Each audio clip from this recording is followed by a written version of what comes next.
అందరికీ నమస్కారం అండి. ఈరోజు రాష్ట్ర ప్రభుత్వం ముఖ్యంగా పంచాయతీరాజ్ డిపార్ట్మెంట్ మంత్రి గారు ఏంటంటే పవన్ కళ్యాణ్ గారు రాష్ట్రంలో కొన్ని రోడ్లు శాంక్షన్ అవ్వడం జరిగింది. ఈ రోడ్లు ఏంటంటే నాబార్డు, శాస్కి అనే 2 హెడ్స్ ఉంటాయి.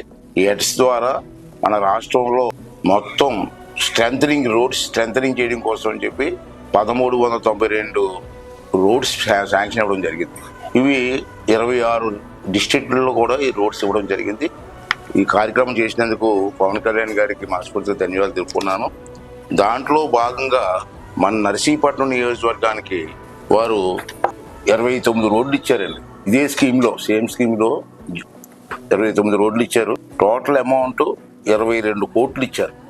ఒకే జీవోలో 22 కోట్లు లార్జ్ అమౌంట్ ఇచ్చారు మన నర్సీపట్నం నియోజకవర్గానికి. మరి వారికి నర్సీపట్నం నియోజకవర్గం తరపున ధన్యవాదాలు తెలియజేస్తానండి. ఇది ఆల్రెడీ జీవో కూడా వచ్చేసింది. GO number 64. ఒక 15 రోజులు టెండర్స్ కూడా అయిపోతాయి. టెండర్స్ అయిపోతే వేసవకాలం లోపల ఈ రోడ్లన్నీ కూడా పూర్తి అవుతాయని చెప్పి సందర్భం మనం చేస్తూ స్థానికంగా ఉన్న నాయకులందరూ కలిసి అశ్రద్ధ చేయకుండా టెండర్స్ అయిపోయిన ఈ రోడ్ల దగ్గరుండి ఎక్కడ ఫ్రాడ్ జరగకుండా సెంటరింగ్ చేసి ఆ గ్రామాలకు రోడ్ల విషయంలో స్థానిక నాయకులందరూ కూడా దీంట్లో ఇన్వాల్వ్ అవ్వాల్సిందిగా ప్రతి ఒక్కరిని కోరుకున్నానండి. థ్యాంక్ యూ అండి.